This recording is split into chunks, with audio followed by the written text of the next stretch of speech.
Muito bem, queria começar o nosso tempo aqui com uma citação que eu acho que me ajuda a entender ou desfaz um engano interessante sobre essa questão, não só de pensar sobre os pecados, mas principalmente sobre o arrebatamento. Diz assim, de um livro bem interessante: um dos maiores erros que cometemos na igreja moderna é reimaginar a maturidade espiritual como a necessidade de confessar menos. O pressuposto implícito é, à medida que eu subo no meu relacionamento com Deus, eu confesso menos porque tenho menos a confessar, porque eu peco menos. No entanto, a verdadeira maturidade espiritual é o oposto. Não é uma ascensão, mas uma escavação arqueológica à medida que descobrimos camada após camada daquilo que esteve em nós em todo o tempo. Maturidade espiritual significa mais confissão, não menos. Maturidade é descobrir as profundezas da minha versão particular da natureza caída e as profundezas onde a graça de Deus realmente penetrou, mesmo sem eu saber. A necessidade de esperar do nosso tempo não é de cristãos bem-sucedidos, cristãos populares ou cristãos cativantes. É de cristãos profundos. E a maneira de se tornar um cristão profundo é através da escavação interior que chama confissão.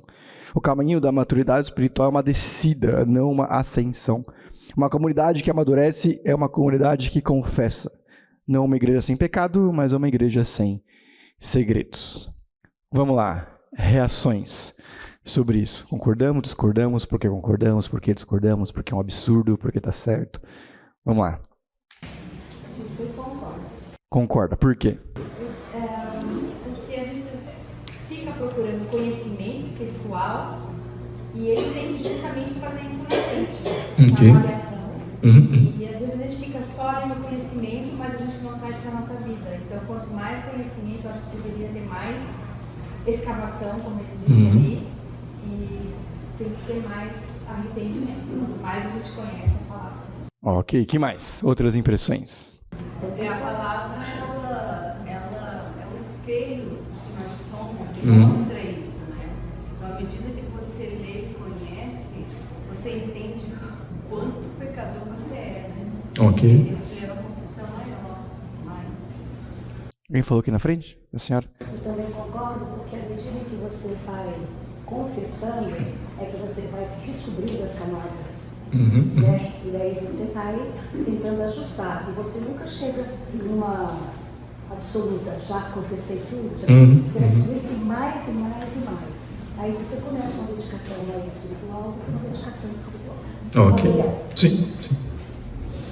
Talvez seja uma influência de outras religiões em que a ideia é se auto-aperfeiçoar, chegar no nível mais próximo de Deus significa subir, estar acima dessa realidade, né? Talvez não seja uma ideia mais cristã, né?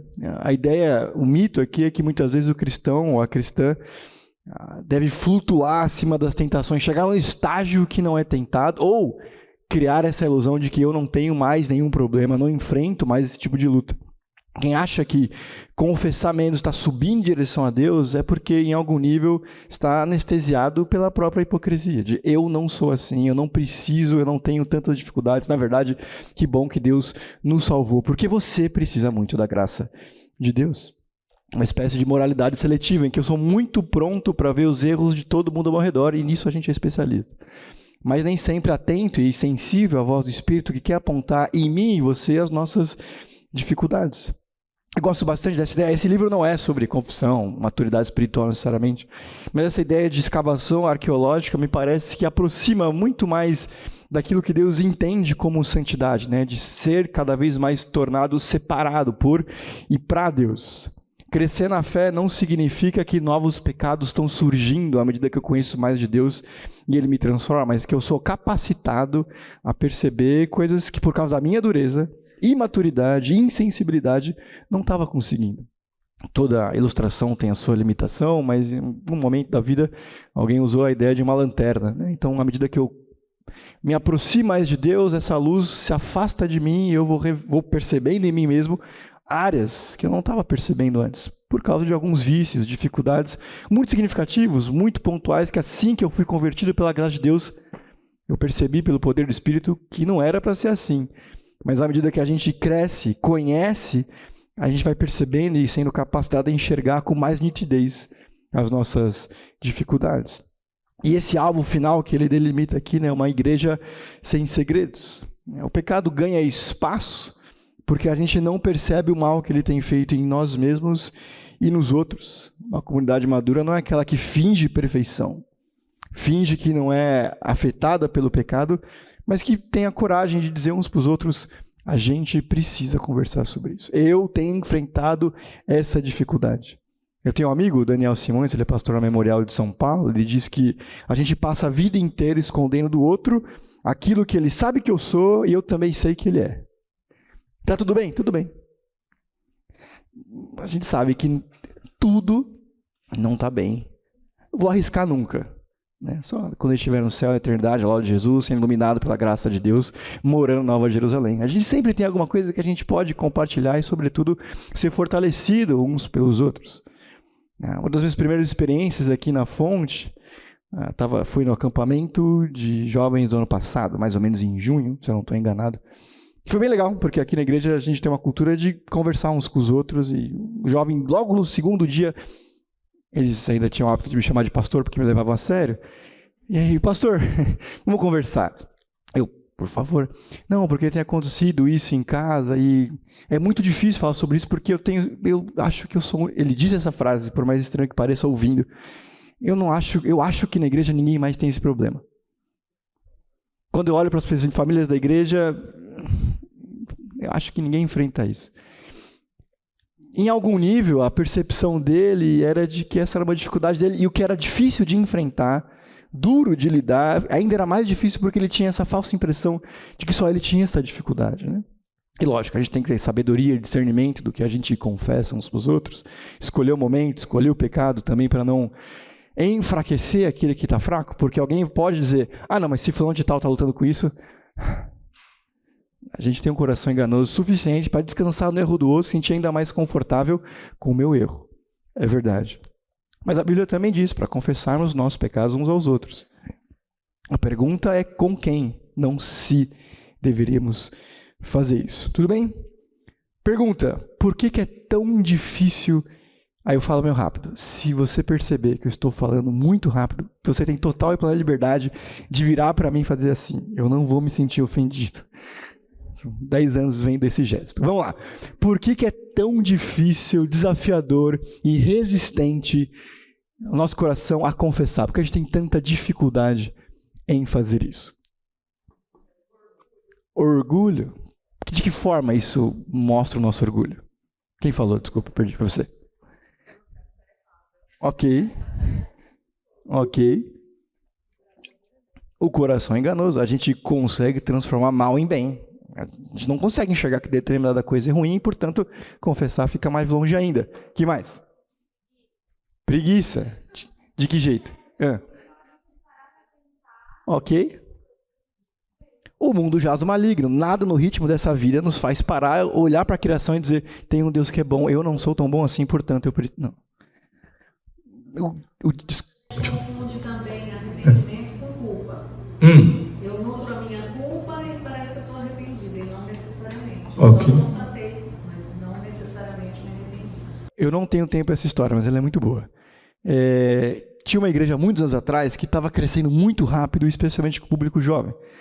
E aí um pastor foi perguntar para o outro, nenhum dos dois dessa igreja, e o outro mais experiente: mas não faz sentido esse negócio. O cara, quando prega, ele é a Bíblia na cara o tempo todo. Ele é duro, ele exorta, ele dá exemplo prático. E a igreja não para de crescer, e especialmente os jovens cada vez mais vão lá. Essa não é a única explicação, mas esse cara mais experiente disse sim. Porque essa é a indulgência deles. Eles vão nessa igreja, eles tomam a Bíblia na cabeça, se sentem mal, e depois tudo continua normal. Então, o que eles tinham a experiência era a catarse da culpa, do peso do mal, mas necessariamente eram encorajados a olhar para o pecado, se arrepender dele, encontrar novas direções. O melhor jeito de não se arrepender por alguma coisa, às vezes, é só se sentir muito mal. De alimentar um vício e continuar no mesmo caminho é só: nossa, que ruim, chorar por isso e continuar tudo igual. Alguém falou mais para trás, eu cortei, desculpa, por favor. Eu penso em medo. Eu acho que às vezes a gente, às vezes até por trauma, a gente se apega a algo que é um pecado, na paz de Deus, mas não deixa de ser uma muleta de conforto. E aí se arrepender da Ok. Confiar que Deus vai te direcionar a fazer. Eu não sei o que Deus vai tirar de mim, não sei o que Ele vai querer fazer comigo, de quem Ele vai me afastar, se eu decidir encontrar esse bom caminho e de seguir em direção a Ele. Mais alguma coisa, por favor? Quando eu não considero que aquilo que eu estou fazendo tem um momento mesmo. Entendeu? Sim. Eu não enxergo aquilo como errado. Ok. Porque eu começo a entender, sendo que eu tenho base bíblica para saber que aquilo não é errado. Mas não é o modo como eu enxergo aquela leitura, aquela orientação bíblica. Eu estou rindo porque tem aquela reação minha e sua, às vezes uma pregação que é desafiadora, a gente olha, sente o Espírito falar, percebe que deveria se caminhar de outro jeito e a gente prontamente pensa com o coração duro, mas não é tão fácil assim. E a gente segue em frente, a gente desvia da responsabilidade, precisar caminhar, não fazer de uma vez por todas, do nada, mas talvez sentir, perceber, se direcionar, confessar. E a ignorância, por outro lado, também é um conforto, né? Se eu não sei, a chance de eu me arrepender caminhar nessa direção. Então a gente, com um coração duro, muitas vezes foge de pensar, conversar, descobrir sobre determinados assuntos, porque a gente sabe que no final vai ter que tomar uma decisão, nem que seja de dureza. Mais alguma coisa? Podia ser uma soberba espiritual, né? Justifique. Porque no momento que a gente procura a maturidade cristã e entende que a gente erra, até quando é tempo de igreja, é tempo de coisas que se faz, da vida cristã. Aí leva a gente a uma soberba, mais do que um orgulho. Sim. E aí você não se arrepende, você acha que você já está no você não erra mais. A gente vai citar esse texto, mas é como a parábola do fariseu e do publicano. Senhor, muito obrigado, porque eu não sou como ele, eu dou a 10ª de tudo que eu tenho, né? Eles davam o dízimo da hortelã e do cominho, que eram as flores de jardim, cuja lei nunca pediu dízimo, mas porque ele queria provar que era mais santo, ele pegava um negócio que não tinha valor necessariamente e falava, e ele dava, né? Disciplinado o fariseu sempre foi. E dava e falava, eu faço, eu venho na igreja, eu faço minhas contribuições, eu sirvo no ministério, então, portanto, do Senhor eu não preciso tanto assim. Ele que precisa, que bom que o Senhor é bom assim. Por que se arrepender é tão difícil? Porque a gente mora num mundo em que a moral, o certo e o errado são relativos ou seletivos. Não existe mais mal nesse sentido. Deixa eu trazer algumas respostas aqui. A verdade moral, uma pesquisa.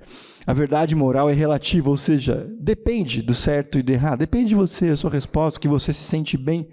Para adultos, em geral, 60%, que não crentes, né? Adolescentes, 83%. Jovens adultos, 70%. Adultos de 36 anos ou mais, 48% concordariam com isso. Cristãos conversos, convertidos, né? Nasceram de novo, 68%, surpreendentemente, concordariam com isso. Você baseia suas decisões em sentimentos ou conforto? Para adultos em geral, 31%, adolescentes, 38%, jovens adultos, 52%, adultos de 36 ou mais, 32%. Você utiliza a Bíblia como filtro moral? As pessoas de forma geral, 13%, adolescentes, 7%, jovens, 7%, adultos, 18% e cristãos convertidos, 32%. O fato é que as nossas decisões dependem de muita coisa, e esse muita coisa já traz outras coisas que não necessariamente deveriam dar os rumos das nossas decisões ou impressões. O fato é que a nossa ética, aquilo que a gente considera como certo e errado, tem muito a ver com o que a gente sente que é bom, correto ou confortável. Então, se me faz bem, se me parece bom, se eu tenho paz ou me faz feliz, vale a pena. A gente vive, cria um ambiente em que é quase mortalmente, moralmente impossível virar para uma pessoa normal e dizer, você está errado. E ela vai dizer, por quê? Ela vai dizer, não. E você já ouviu ou disse alguma coisa do tipo, eu estou em paz com isso. Se a pessoa for crente de verdade, vai dizer, eu orei sobre isso, estou em paz. Ou, me faz feliz. Era o que me faltava. Eu sempre quis isso. São explicações que não explicam, mas ao mesmo tempo evitam ter que explicar.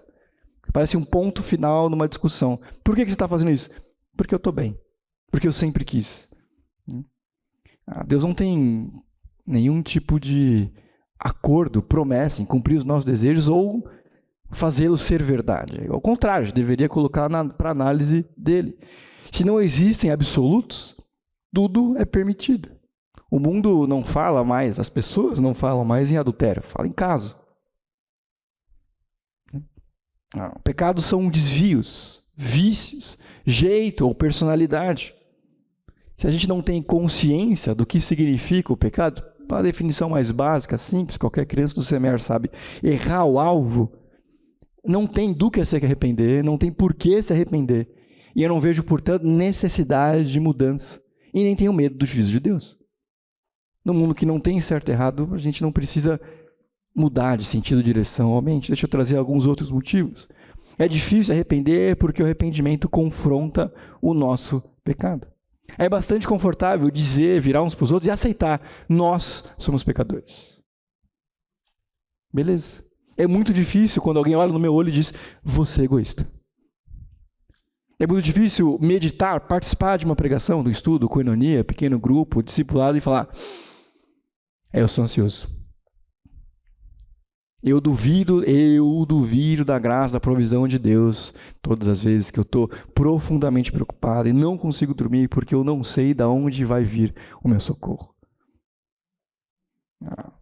É bom ter um rótulo geral. O difícil é pensar de forma específica o caminho adequado ou o caminho do mal que eu tenho trilhado. É difícil ouvir. A gente precisa conversar sobre isso. É difícil se arrepender, ou a gente evita se arrepender porque a gente gosta da lei e evita um pouco da graça quando significa que a gente não faz as regras. Alguns querem provar para Deus em algum nível que conseguem se arrumar. Uma das explicações que eu ouço, vira e mexe, é eu não sou o tipo de pessoa que fica, nossa, está fazendo falta na igreja, nossa, não foi domingo. Mas às vezes as pessoas vêm, por causa da culpa, dizer alguma coisa tipo, não, eu sei que eu preciso voltar, mas deixa eu me acertar primeiro. Mas o ponto todo, na verdade, é que a gente não consegue acertar, que por isso que a gente precisa de Deus, que o lugar certo para ser acertado é junto da presença dos irmãos na igreja. Mas a gente tem um certo conforto na ilusão de que eu consigo, porque se eu consigo, eu faço as regras. Quando eu me arrependo diante do Senhor, é Ele que me dá o bom caminho. É Ele que me diz o que eu devo começar ou parar. É Ele que estabelece, entre aspas, a penitência de pedir perdão para quem eu ofendi. A lei, eu consigo me iludir e eu consigo traçar os caminhos. Eu não preciso me humilhar, eu não preciso confessar. Eu não preciso admitir que eu preciso de uma graça que eu não mereço. A gente gosta da lei e não tanto da graça porque ela me obriga a também perdoar.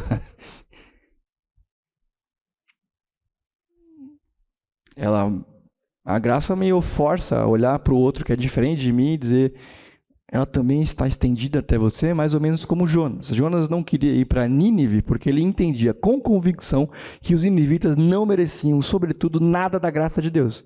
É por isso que ele briga, o livro termina com ele brigando com o Senhor. Ele ofendendo Deus pelo caráter dele. Eu sabia que o Senhor é gracioso e misericordioso.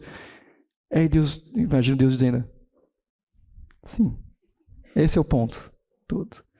Ele não queria ir para Nínive porque eles eram violentos, furavam os olhos e empalavam pessoas. Ele olhava para Nínive e não queria ir porque ele achava que aquelas pessoas não mereciam ser salvas. Porque ele sim, os dele sim. A gente evita se arrepender porque a gente nasceu, vive e chafurda no pecado. Abre comigo, por favor, Efésios capítulo 2, versos 1 a 2. Diz assim.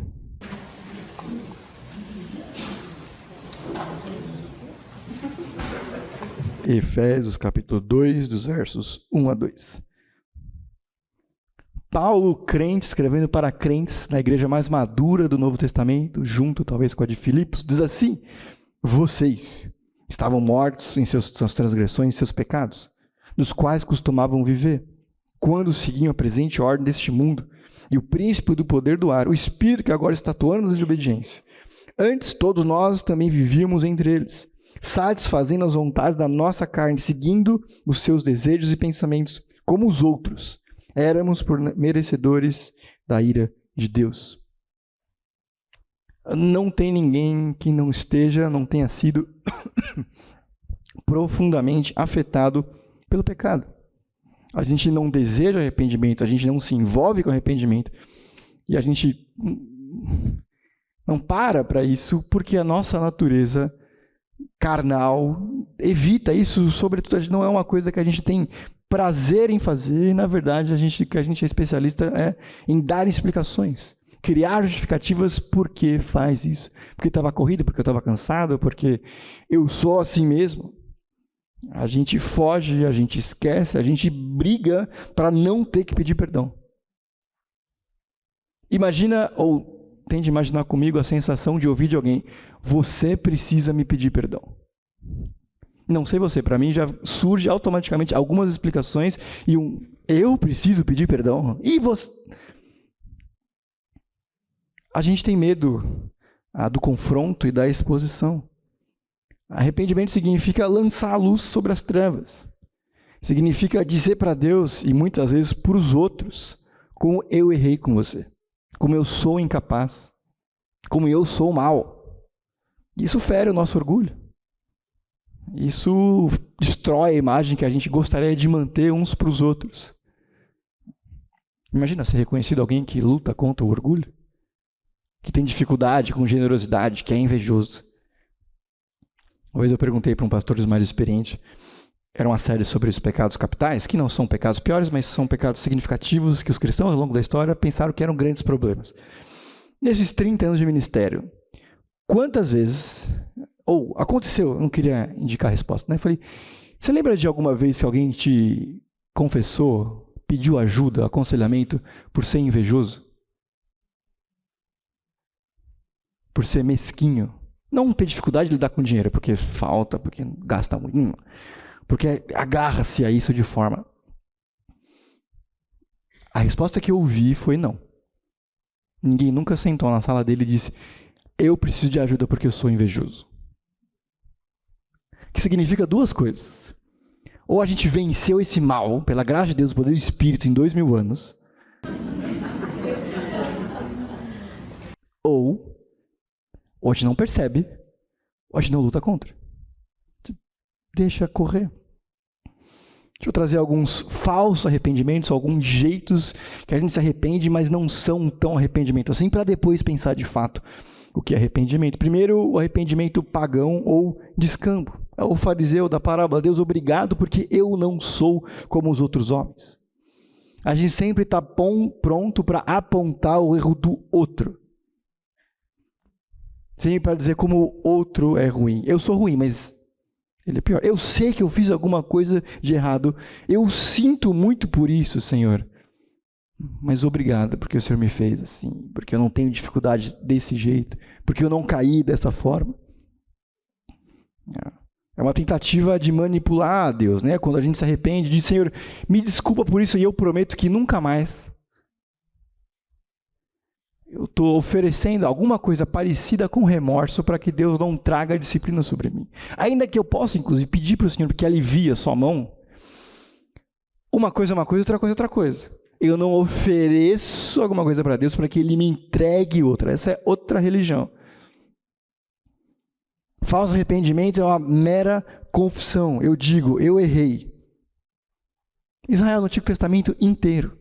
Senhor, a gente errou e a gente vai te seguir.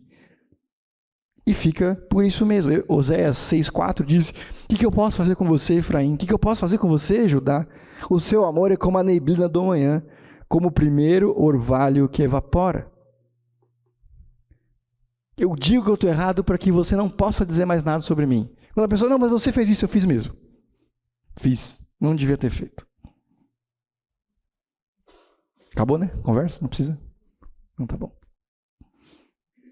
Quando eu desvio a culpa, mais ou menos como Saul, na interação dele com Samuel, que ele deveria, 1, esperar Samuel para oferecer sacrifício, 2, quando entrasse na batalha, a gente pode depois ter um AIBD, EBF sobre isso, matar todo mundo, deixar sobrar ninguém. Assim que Samuel chega, Saul prontamente diz, porque está culpado, Fiz tudo. Que bom que você chegou, homem de Deus. Alguma coisa desse tipo. Fiz tudo conforme foi ordenado. Mas você não tinha que me esperar. Não, mas é porque você demorou. Me matou todo mundo. Por que eu estou ouvindo o balido das ovelhas? Não. É porque o povo poupou os melhores. Mas eu matei todo o resto. E o rei? Não, mas ele está preso. Eu matei todo mundo. Eu só deixei o rei. A gente pode minimizar. Eu errei, mas não foi tanto assim. É mais ou menos como Arão com Moisés quando vê o bezerro de ouro. O povo me deu o ouro, está escrito desse jeito. Joguei no fogo e saiu esse bezerro, touro. Ou quando a gente cria desculpa. Adão, o que você fez? A mulher que tu me deste. Essa me deu de comer e eu comi. Já falei isso, me perdoa a repetição. Eu tinha um professor de história na faculdade que eu não lembro porquê, mas ele vivia falando: tudo que vem antes do mas pode jogar fora. É péssimo, é ruim, eu falei, eu não devia ter feito isso. Mas é que você tem que entender. É muito difícil para mim. Sempre foi assim. É que eu estava corrido, eu estava cansado. É importante não usar esse tipo de coisa contra o outro. Quando o outro começa a arrepender, você falou mais, pode jogar. Não. Autoavaliação é outra avaliação. É quando vier aquele impulso, depois de dizer para o outro que eu errei, quando eu começar a sair não. Errei. Mesmo que tenha uma explicação que não justifique, que ajude a entender, aquele momento é o momento de confissão, não de explicação e não de justificação. Errei. E aquele impulso carnal do meio do seu coração de trazer explicação precisa, pela graça de Deus, ser martelado, pregado, segurado. Errei.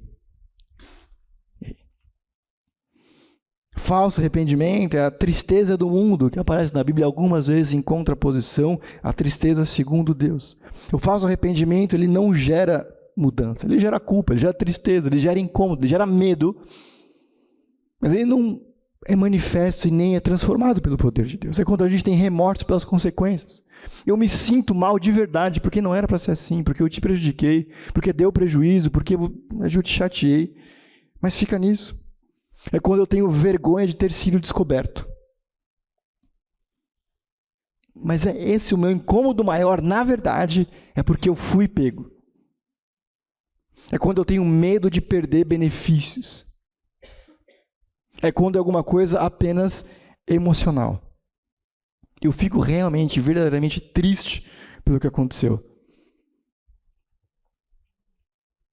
Deixa eu trazer alguns versículos, alguns cases bíblicos de como isso aconteceu. A gente já falou aqui sobre Saul.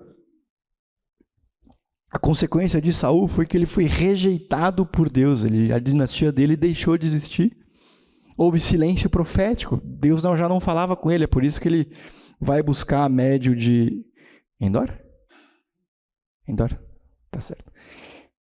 Porque Deus já não falava com ele. Os seus oráculos, os seus profetas já não o buscavam, não traziam resposta. Ele perde o Espírito. No Antigo Testamento, a habitação do Espírito é diferente. No Novo Testamento, alguns eleitos, escolhidos por Deus, recebiam, se você quiser, a unção para ter o Espírito nele, para cumprir uma missão específica. Saul perde o Espírito. Ele passa a sofrer espiritualmente. Ele nunca mais encontra paz, porque ele não se arrepende verdadeiramente.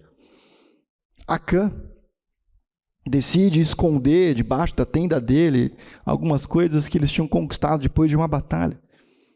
Israel vai lutar de novo e alguns soldados morrem. A família dele sofre porque ele não se arrepende, nem depois de ser pego. Ele escolhe em preservar e esconder o mal. Judas, depois de fazer o que ele fez, ele se sente mal. Muito mal, por sinal. Mas ele fica preso ao tamanho do erro dele. Ele sente culpa, ele acha que não tem mais jeito e por isso que ele toma sobre si a escolha de fazer o que ele considerava como solução.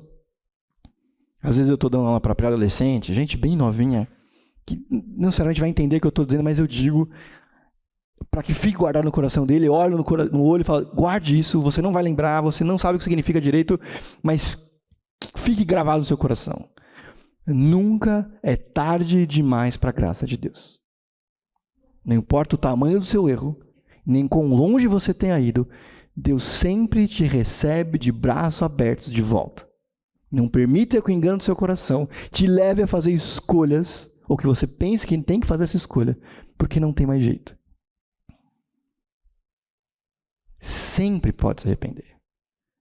Enquanto houver a ideia, é possível.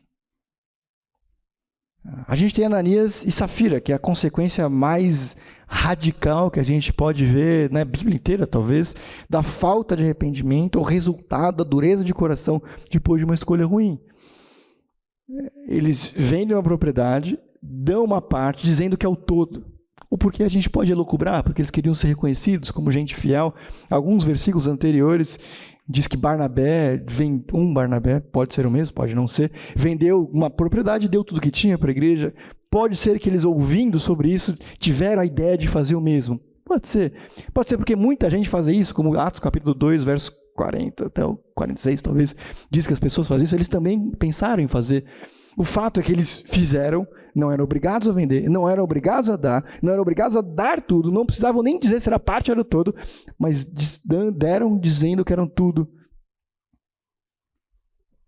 Deus decide, porque assim Ele pode fazer, que os fulminaria, um de cada vez.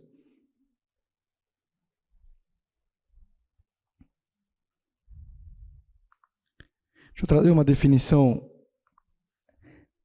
Vamos aqui nas consequências da dureza primeiro, por favor. Vamos abrir a Bíblia nesses vários versos, por gentileza.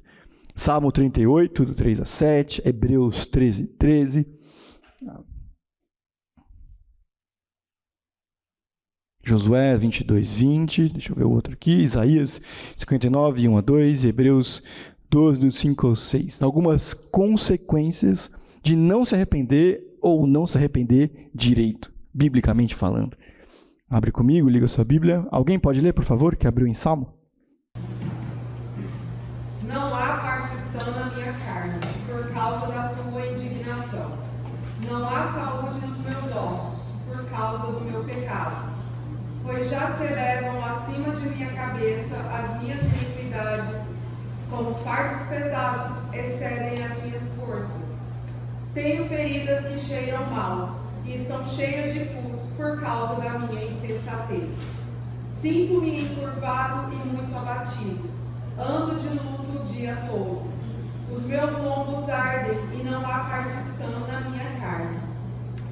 Não é só por isso, mas pode ser por isso também. A gente dorme mal, acorda pior, briga do nada, não se sente bem, inclusive, porque o mal está apodrecendo dentro de mim e de você. Se a gente pegar uma carne e jogar na geladeira, daqui uma semana for olhar, vai estar ruim. Se for olhar daqui a 15 dias, vai estar pior. É isso. É exatamente isso que o salmista, em linguagem literal e poética ao mesmo tempo, está dizendo. Como efeito do mal não confessado, como ele diz aqui, não há saúde nos meus ossos por causa do meu pecado. A gente nem sempre percebe, mas deveria, em algum nível, meditar sobre isso. Senhor, tem alguma coisa em mim que não te agrada? Salmo 139. Tem alguma coisa que não está de acordo com o seu caminho? Me ajuda a perceber isso, me ajuda a caminhar nas suas veredas. O pecado não confessado, não percebido, afeta, infecciona a nossa integridade, apodrece a nossa vitalidade espiritual, física, inclusive pelo que o salmista está falando. Quantas famílias não estão divididas faz tempo por causa de terreno, dívida e opinião, e fica por isso mesmo. A gente não para, senta e fala, não, aquele dia eu errei com você. Quantas casas não sofrem com silêncio porque a gente não consegue falar sobre determinado assunto? Quantas igrejas não deixam de fazer coisas importantes para Deus porque a gente tem medo de ter essas conversas difíceis? A confissão e o poder de Deus sobre isso nos oferece nessas coisas recomeço, graça e tranquilidade. Quem abriu, por favor, em Hebreus 3:13. Pelo contrário, exortai-vos mutuamente cada dia, durante o tempo que se chama hoje, a fim de que nenhum de vós seja endurecido pelo engano do pecado. Pronto. O pecado nos endurece, nos torna insensíveis, cegos para percebê-lo. Quanto mais tempo a gente deixa de confessar, quanto mais tempo a gente deixa de ter conversas difíceis, nosso coração vai sendo cauterizado, mais ou menos como um calo espiritual. A gente não vai ter menos vontade ainda, vai se tornar insensível a ouvir a voz e a correção do Espírito. A gente pode, inclusive, transformar mal em bem. Se não dói, não sente, a gente caminha nessa direção, não se preocupa. Não é neutro. A tendência natural, carnal, da existência desse mundo é ficar ainda pior. Josué 22, 20. Agora, lembrando o texto de Acã, a história de Acã, por favor. Josué 22, 20. Não cometeu Acã, filho de Zera, infidelidade no que diz respeito às coisas condenadas? E não veio a ira sobre toda a congregação de Israel? Pois aquele homem não morreu sozinho na sua iniquidade. A exortação, o lembrete poderoso aqui é, às vezes a gente pode pensar, não, mas eu estou fazendo isso só comigo, não estou prejudicando ninguém. O que essa história e esse texto nos lembra é que as nossas más decisões, a dureza do nosso coração e os nossos vícios prejudicam as pessoas ao nosso redor. O Senhor, quando está lembrando das primeiras leis, diz que os erros dos pais são punidos na terceira e quarta geração. Não é sobre maldição hereditária, é sobre consequência. Quantas e quais escolhas ruins dos nossos pais não tiveram influência sobre mim e sobre você? Seja porque eles eram maus administradores do dinheiro, porque eles eram impacientes, dados a alguns vícios. As nossas más decisões têm impacto sobre as pessoas ao nosso redor. E sobre esses impactos, nós somos responsáveis. Sobre os outros impactos, a misericórdia do Senhor dura 1000 gerações. Você está dizendo duas verdades. Uma muito maior que a outra, ou muito mais poderosa que a outra. Nossas escolhas têm consequências para as pessoas ao nosso redor, inclusive nossos filhos. Escolhas ruins. Mas ele não para aí, porque seriam más notícias. Ele continua o texto dizendo que a misericórdia do Senhor dura 1000 gerações. Ou seja, o que são 3 ou 4 perto de 1000? Mas as duas coisas são verdade. As nossas más decisões impactam as pessoas ao nosso redor. A gente pode não perceber. A gente pode não discernir. A gente pode ser crente do fato que não está fazendo mal para mais ninguém. Mas está. Vamos para o intervalo e a gente já volta.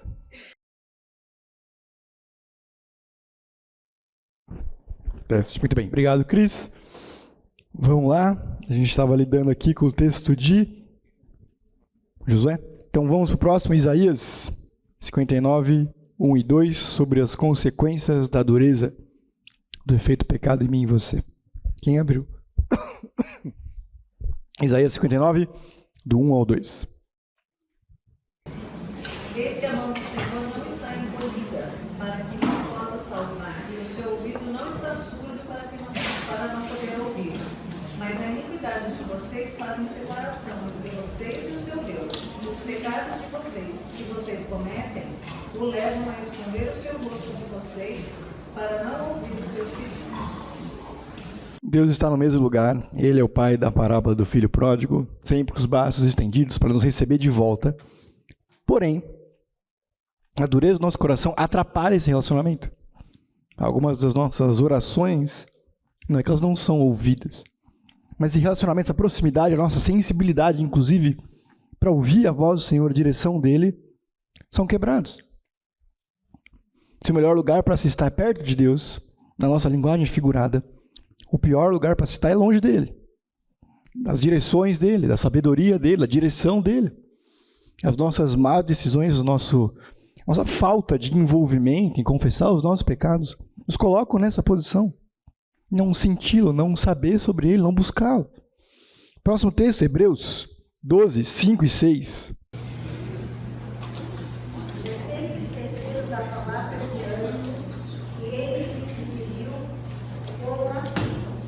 Meu filho, não se deve do Senhor, nem se magoe com a sua repreensão, pois o Senhor disciplina a quem ama e castiga todo aquele a quem aceita como filho. O pecado, a dureza do nosso coração, os nossos vícios, a nossa dureza, nos coloca numa posição de juízo diante do Senhor. Ele tem várias formas de exercer esse juízo. Ele é criativo, ele é dosador, na forma como exerce. Ele matou a Ananias e Safira e não nos mata por causa dos nossos pecados de forma geral. Mas é uma possibilidade. De novo, o melhor lugar para se estar é na mão graciosa de Deus, que nos perdoa, que nos conduz, que nos leva por pastos verdejantes, um banquete no final do Vale da Sombra da Morte. Mas o pior lugar para se estar também é na mão de Deus.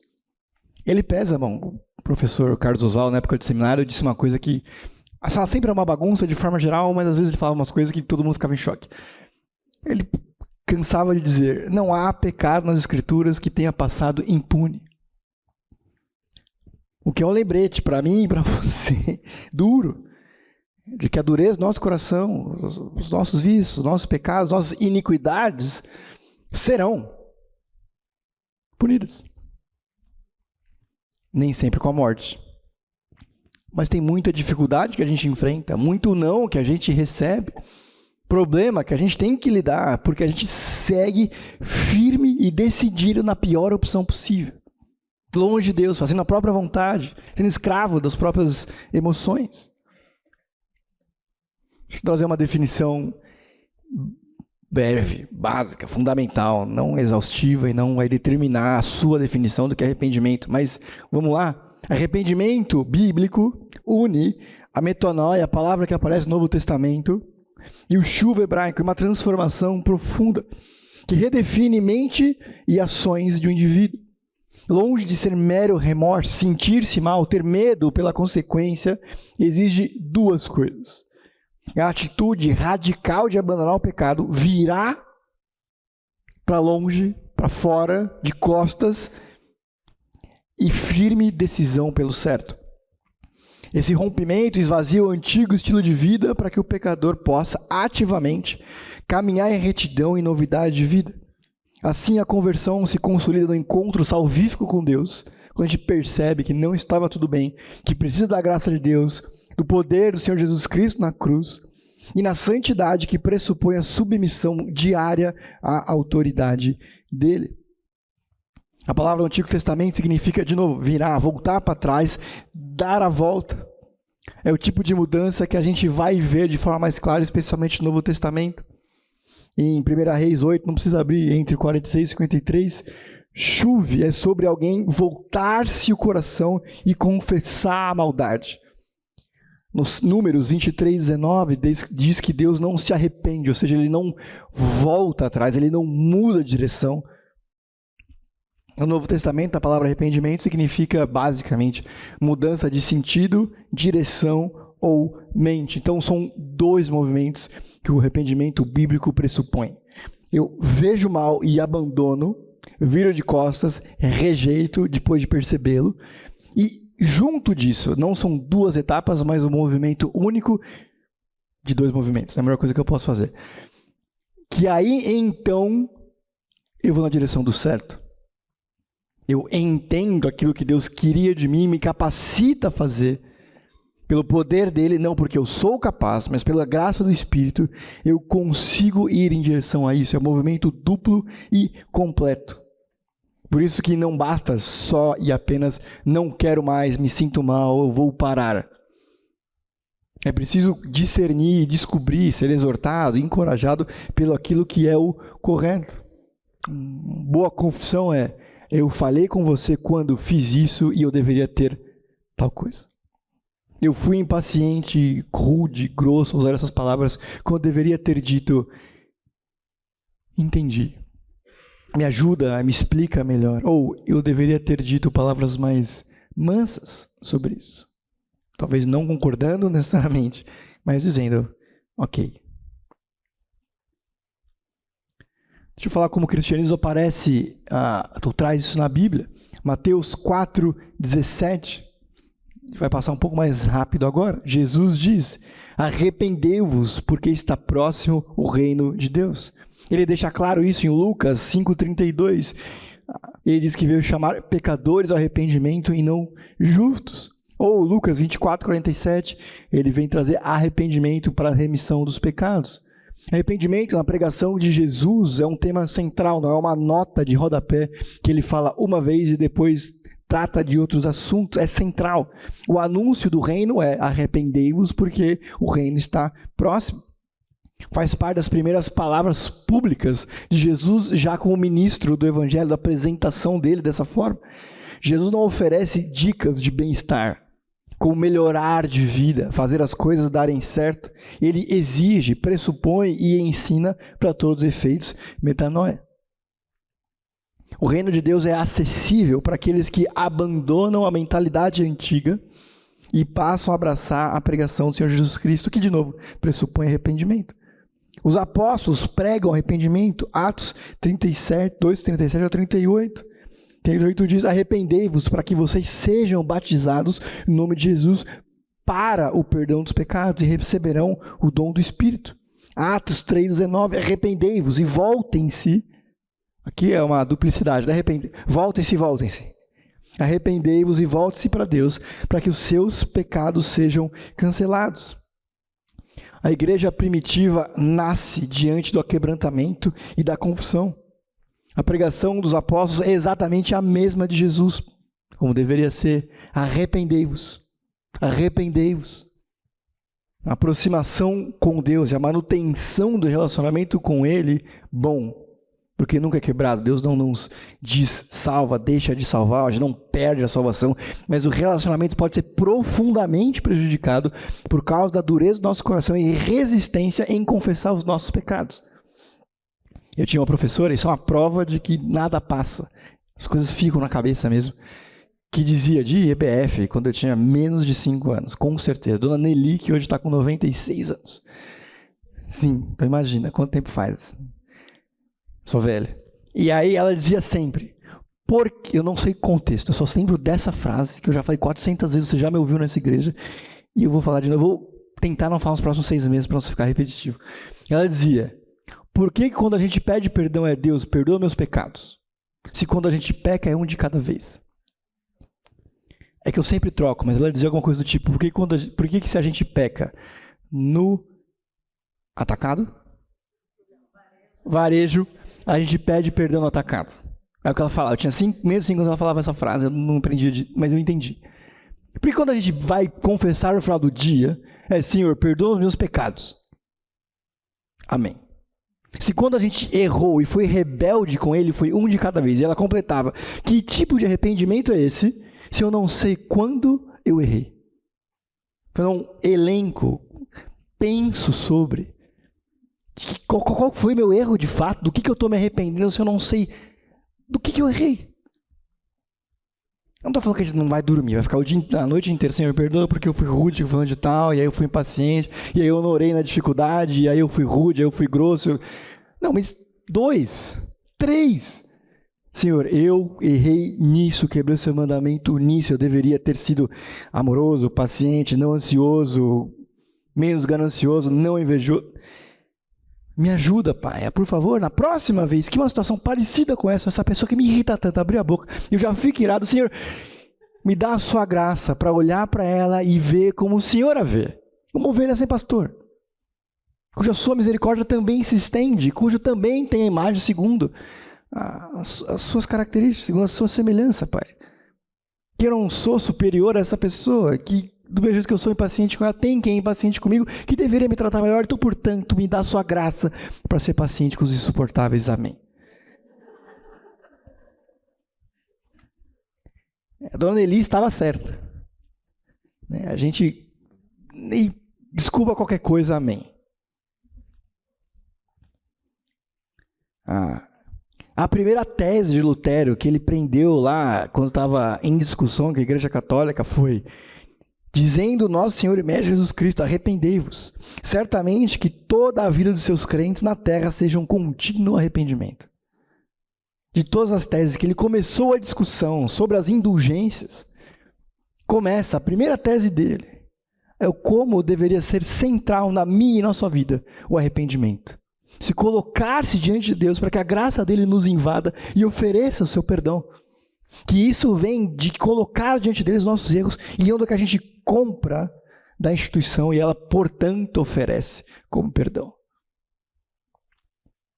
O arrependimento traz bons frutos. Abre comigo, Lucas 3, 8.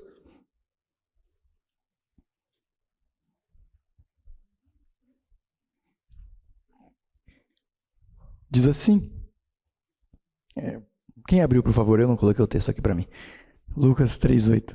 Produzam frutos dignos de arrependimento, e não comecem a dizer uns aos outros: temos por pai Abraão, porque eu afirmo a vocês que Deus pode fazer com que destas pedras surjam filhos a Abraão. A gente não sabe exatamente o que o arrependimento pode trazer. Que mudança de vida ele pode fazer. Mas tem frutos dignos do arrependimento. A gente não sabe o bem que Deus pode produzir depois de uma mudança de vida, de direção, sentido, mente. Mas ela vai vir. Acho eu que parte da nossa dureza e resistência a se arrepender, porque a gente não sabe, mas se eu não fizer mais assim, como que vai ser? Vai ser pior. Se eu abandonar essa má decisão, se eu deixar de fazer esse acordo, se eu me afastar dessa pessoa, se eu deixar que seja esse emprego, porque eu tenho que, aparentemente tenho que tomar essas decisões contrárias ao Senhor, da onde que vai vir a sua provisão? De onde ela sempre veio, do Senhor. Arrependimento traz bons frutos. É bem verdade que a gente deveria dizer que nem toda a bênção do Senhor tem gosto de bênção. Nem sempre parece graça e bondade à medida que acontece, mas é graça, bênção e bondade. A mão poderosa e abençoadora dele está sobre os arrependidos, não sobre os duros de coração.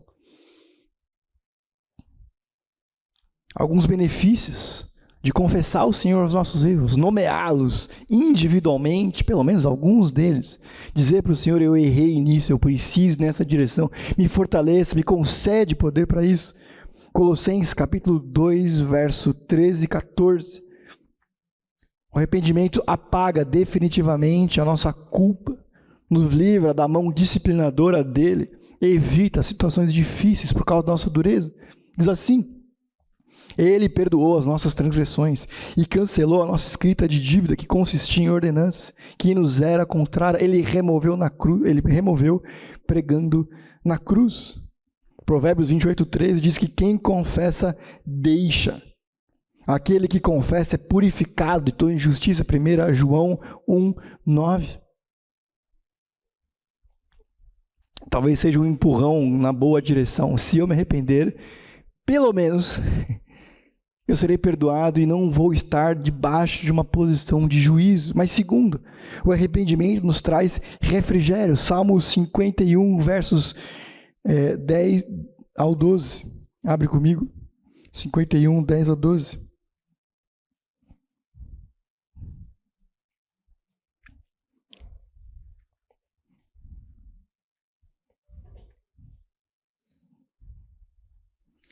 Cria em mim o coração puro, Deus, e renova dentro de mim um espírito estável. Não me expulse da sua presença, nem me tire do seu Santo Espírito. Medo de Davi por causa da experiência de Saul. Devolve-me a alegria da sua salvação e sustenta-me com um espírito pronto para obedecer.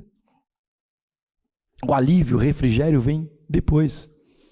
Parte do peso, parte do incômodo, parte do sofrimento de existir, dos ossos doendo, né, do peso, vai ser liberto, destruído, depois que a gente colocar diante do Senhor: eu errei.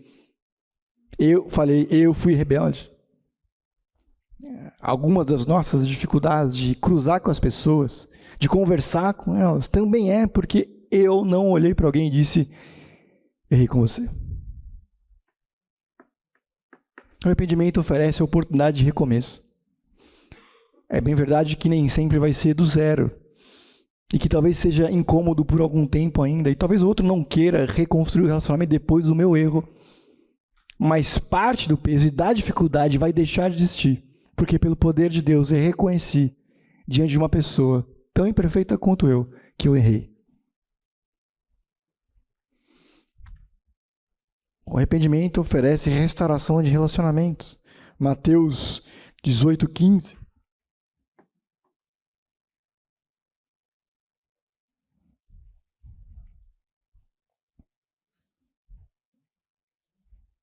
Diz assim, Mateus 18:15, se seu irmão pecar contra você, vá e a sós com ele, mostre-lhe o erro. Se você o ouvir, Se ele ouvir, desculpa, você ganhou um irmão. O objetivo final daquilo que a gente chama de exortação, mas pode chamar de encorajamento, que são sinônimos na Bíblia, não é mostrar para o outro que ele está errado necessariamente, que ele sinta o peso das suas escolhas ruins e quão mal ele me fez. É que ele seja restaurado, para que ele seja ganho de volta. E isso deveria inclusive mudar um pouco a ênfase das nossas conversas. Eu não vim aqui te destruir, te esmagar com o peso do que você fez, mas que você seja reencontrado pela graça de Deus, a gente possa juntos caminhar de novo. As nossas confissões têm poder para desfazer o mal que a gente fez. Reverendo Martin Luther King disse, depois que bombardearam a sua casa de noite, que o amor é a única força capaz de transformar o inimigo em um amigo. Adivinha quem fez isso? Na cruz. Quem pegou filhos da ira, inimigos do Senhor, e fez filhos irmãos. É bem verdade que a conversa pode ser difícil. É bem verdade que talvez o relacionamento nunca mais seja o mesmo. Mas a gente tem a oportunidade de lançar a luz nas trevas. De ser instrumento e fazer exatamente o que Deus fez na cruz. Oferecer reconciliação e recomeço. Pela dificuldade da confissão, do arrependimento, do reconhecimento do erro. O arrependimento nos restaura de volta ao serviço pleno do reino. 2 Timóteo, capítulo 2, verso 21. Se alguém a si mesmo se purificar desses erros, será utensílio para a honra, santificado e útil ao seu possuidor, estando preparado para toda boa obra. Muito bem. Depois que a gente coloca diante do Senhor os nossos erros, nós somos separados e refeitos, ou feitos novamente, feitos pela primeira vez, úteis para a sua boa obra. O poder de Deus nos invade, nos capacita a exercer os dons que Ele tem dado para a gente. É possível que nós estejamos subutilizados, confortáveis no não serviço ou pouco serviço, porque o coração está duro e não perceber, estou sendo repetitivo porque a aula é sobre isso, né? Não perceber os nossos erros. Nós não somos provocados pelo Espírito, não percebemos as provocações do Espírito. Por causa da dureza do nosso coração, que, de novo, afeta muitas outras áreas que inicialmente a gente imagina, e uma delas é o serviço.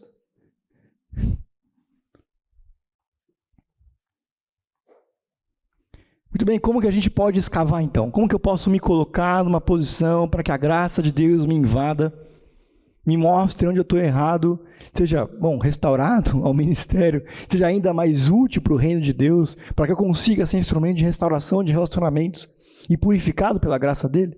Primeiro, Hebreus capítulo 4, verso 12. Você conhece esse versículo, mas vamos lá.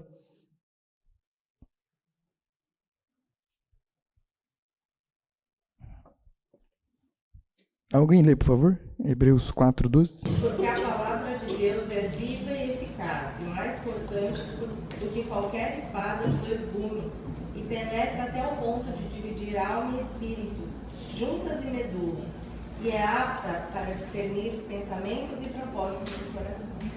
A intenção principal do texto aqui não é dizer que o ser humano é feito de juntas e medulas, corpo, alma, espírito. É dizer o tamanho e o poder da palavra de Deus. Ela tem poder para discernir, mostrar exatamente qual é a vontade do Senhor e quais são os princípios da lei dele que a gente poderia ou começar a caminhar ou deixar de fazer. E essa aqui talvez seja a principal diferença entre alguém que participa de um culto e alguém que assiste um culto, coinonia, discipulado, qualquer outra coisa. É quando a gente ouve alguém falar e ao invés de dizer, muito bom, excelente, graça de Deus, e diz, o que isso tem a ver comigo? Tinha um jovem que eu já almoçava com ele a cada 6 meses. Ele era incrível, ele sempre estava na igreja. Ele ia no sábado dos jovens, ele sempre estava de domingo à noite, ele sempre saía para comer depois.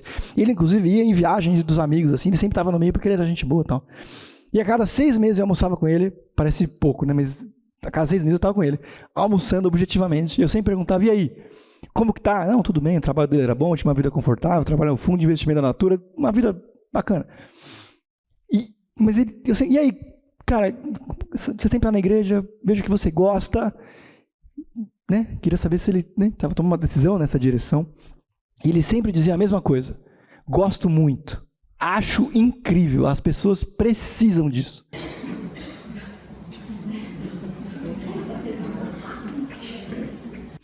É uma fé de museu que vê a verdade, reconhece quão incrível esse negócio é, que o mundo seria um lugar melhor se a gente obedecesse nem que fossem os 10 mandamentos.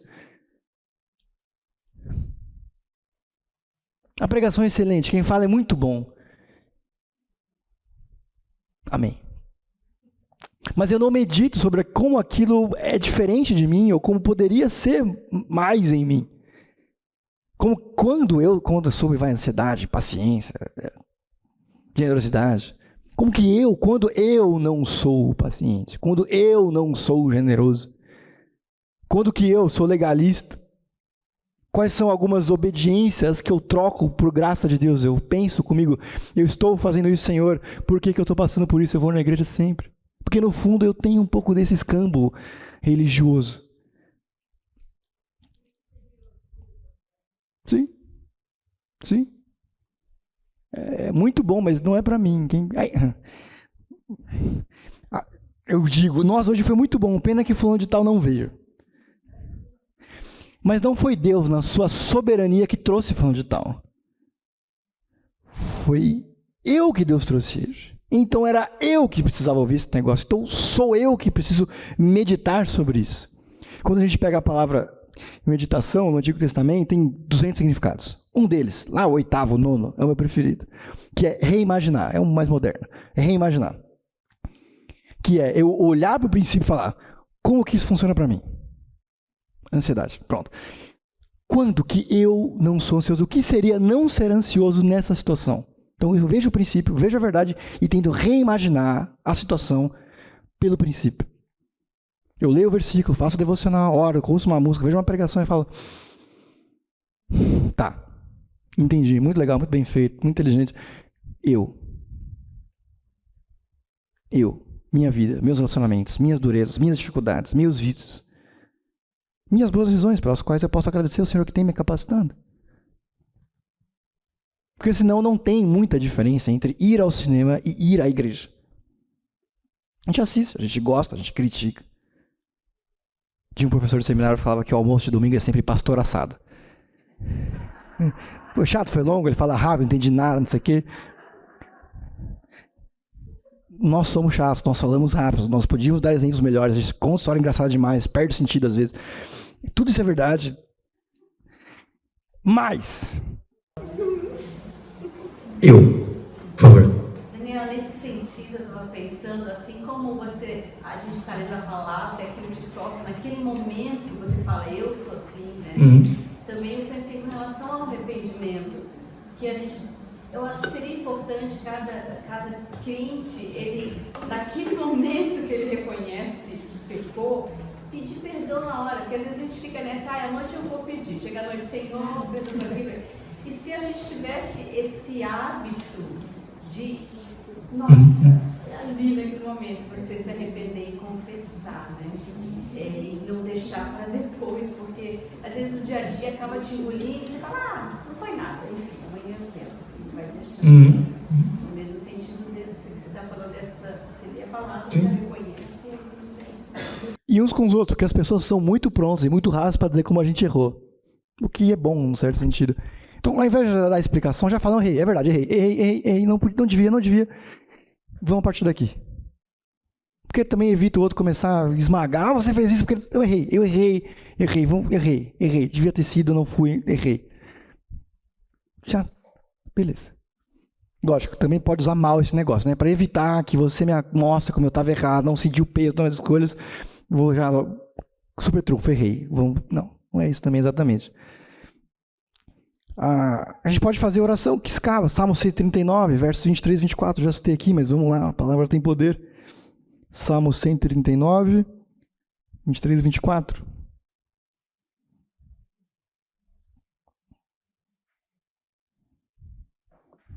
Diz assim: minha oração é aquela que se inspira ou repete a palavra do Senhor. Portanto, A gente pode começar as nossas orações assim. Sonda-me, Senhor, e conhece o meu coração. Põe a minha prova, conhece as minhas inquietações. Vê se há em minha conduta alguma coisa que te ofende e dirige-me pelo caminho eterno. E deixar que Deus fale. Em vez de passar para o me ajuda amanhã no trabalho, me ajuda meu filho, não sei, sonda meu coração, mostre em mim se alguma coisa que não está de acordo com o Senhor.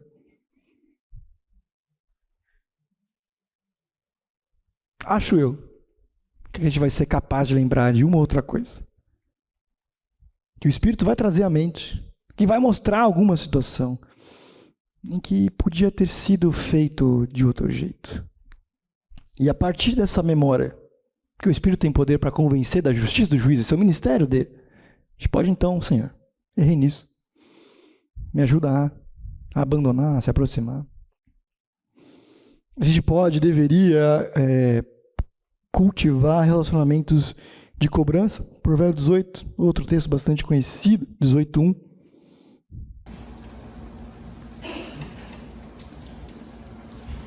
O solitário busca o seu próprio interesse e insurge-se contra a verdadeira sabedoria. A gente está sozinho continua e não percebe os erros que comete. É lógico que é profundamente desconfortável e desagradável conviver com outras pessoas, muitas vezes, porque de novo elas sempre estão prontas, com muita razão, em dizer como que a gente não foi e deveria ter sido. Mas existe tal coisa como ponto cego. Eu não percebo as formas como eu te ofendo, necessariamente. Eu não percebo quais são os meus erros com você, todos eles. Eu preciso que você me diga onde que eu tenho errado. A gente precisa que o outro nos encoraje, que se Deus quiser, com sabedoria, discernimento, paciência, mas nem sempre, e nem porque a pessoa não foi sábia, não significa que o encorajamento dela não é verdadeiro. Que a dureza do nosso coração, às vezes, nos faz focar na insensatez do falar do outro, para que não foque no meu erro. E o que desafio, às vezes, é ouvir e falar, ela está falando tudo errado, está sendo impaciente, está sendo grosseiro, mas será que tem razão?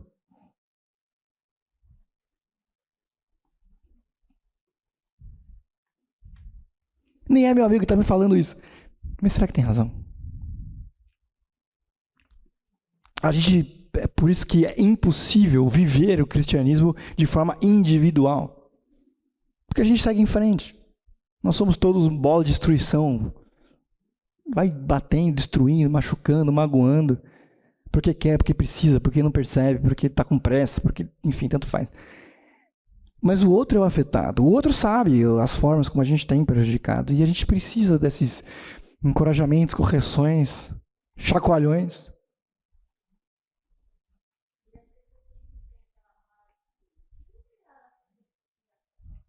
Sim. Ela é uma pessoa criada pelo Senhor, cuja imagem e semelhança reside. É o suficiente. É o suficiente. Se você quiser ir mais, tem a lei escrita no coração dela. Não quer dizer que tudo que o outro diz é verdade. As pessoas gostam de ser sommelier da vida uns dos outros. Mas é possível. A gente pode, com discernimento e sabedoria, dizer, inclusive, Senhor, de tudo que falou, o que é verdade? Me ajuda, porque daí a percepção não será só minha. Eu estou invocando, literalmente, invocando a sabedoria eterna para me dizer o que a pessoa tem para falar sobre mim e se é verdade ou não. Próximo. Como que a gente pode escavar melhor, escavar mais? Bom, participar da ceia. 1 Coríntios 11, 28. Diz assim.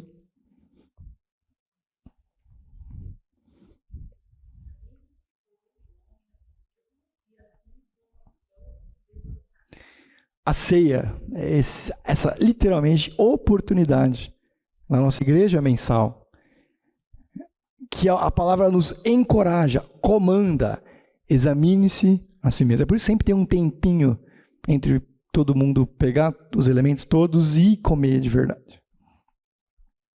Sempre alguém diz lá, ore. É nesse momento que o Senhor, na sua graça, sabedoria que a gente tinha e teria e tem em vidas corridas, não tem tempo para pensar sempre, tenha ceia uma vez por mês. Por mais cedo que seja, incômodo que muitas vezes seja se arrastar para cá o corpo, é uma oportunidade dada pelo Senhor mensal de e nem é tanto tempo, né? Porque tem 10 segundos entre o cara falar, o pastor falar. Vamos, antes da gente comer do pão e tomar do suco, oremos. 15 segundos. Mas é poder de Deus, graça do Espírito, que Deus, na sua sabedoria, que criou o universo, céu e terra, fez um ritual para que a gente tivesse, nem que seja 15 segundos para...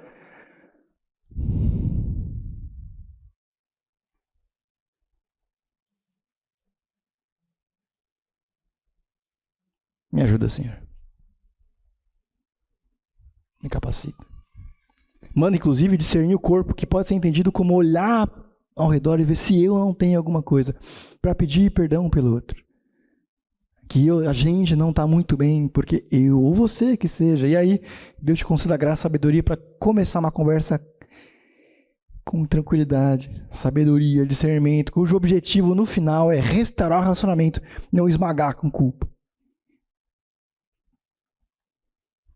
É verdade, as pessoas vão me acusar e você, à medida que me conhecer, vai dizer que eu demoro para corrigir as coisas. Mas eu tento começar sempre com, eu estou com a impressão, eu queria entender melhor, eu acho que isso aqui não está funcionando tão bem mais. Eu acho que, tenho a impressão de, me ajuda a entender, queria ouvir de você, por que... Vamos a partir daí.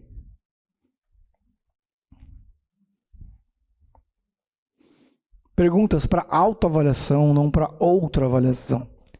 Diz assim: como eu reajo quando eu sou confrontado por um erro específico? Eu digo, com sinceridade bíblica, eu não sou perfeito, é verdade, mas eu sempre sou alguém pronto para trazer ou explicações, ou, para usar uma expressão contemporânea, gaslighting. Eu jogo outro problema, outra culpa, porque daí a gente não discute o meu problema que você trouxe, a gente discute outra situação. As minhas confissões mudam o meu comportamento a longo prazo? Longo prazo.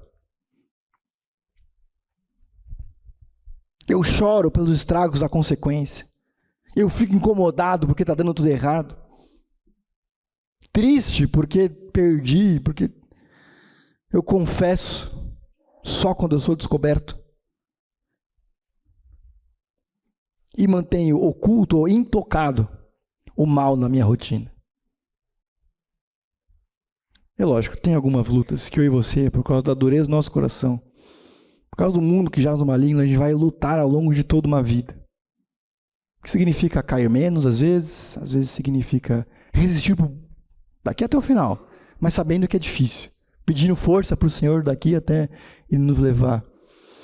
Mas de forma geral, eu consigo olhar para trás num espaço de 1 ano, 2 anos, 3 anos, se você quiser, e vejo que a graça de Deus tem me invadido e transformado.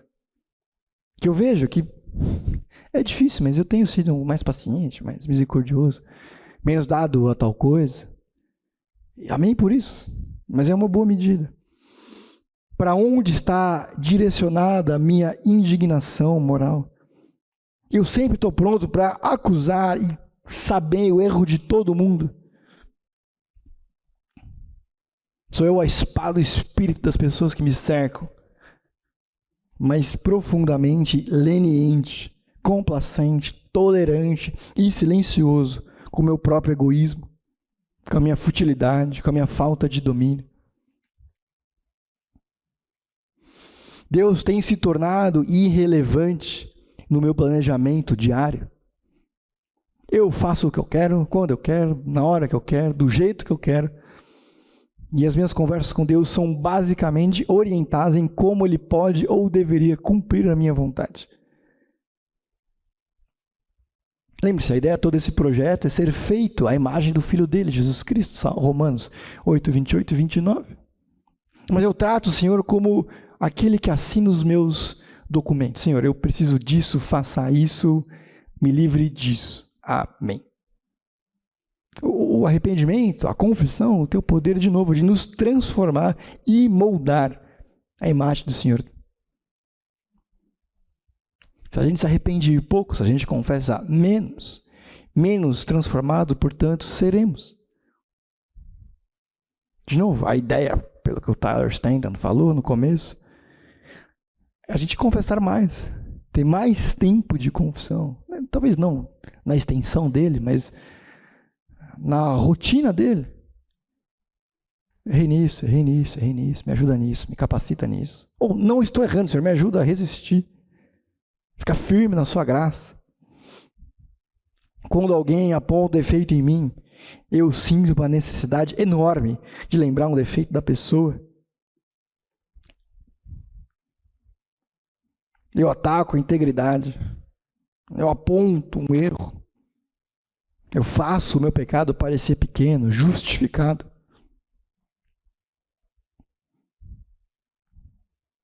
Por último, existe alguém na igreja, na minha família, com quem eu compartilho o pão no domingo, mas mantenho o muro de silêncio na segunda?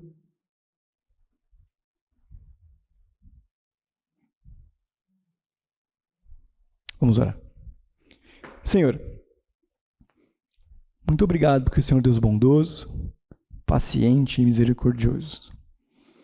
A gente clama pelo poder do Seu Espírito, Pai, para que o Senhor fale aos nossos corações e nos ajude, Pai, a perceber quais têm sido as principais durezas dele, Pai, quais têm sido os vícios, pecados, dificuldades que a gente não tem olhado com calma e muito menos confessado. Nos ajuda, Pai, a ter um coração sensível à Sua exortação, a perceber, Pai, as Suas palavras de graça. Nos ajuda a meditar sobre os Seus princípios, pensar como isso tem a ver comigo, Senhor. Nos ajuda a ter um espírito pronto a lembrar quais têm sido os nossos erros ao longo do dia ou à medida que eles acontecem. Nos dê coragem e força para dizer, errei. Me ajuda a mudar. Senhor, confiamos e dependemos do Senhor. Em nome de Jesus, amém.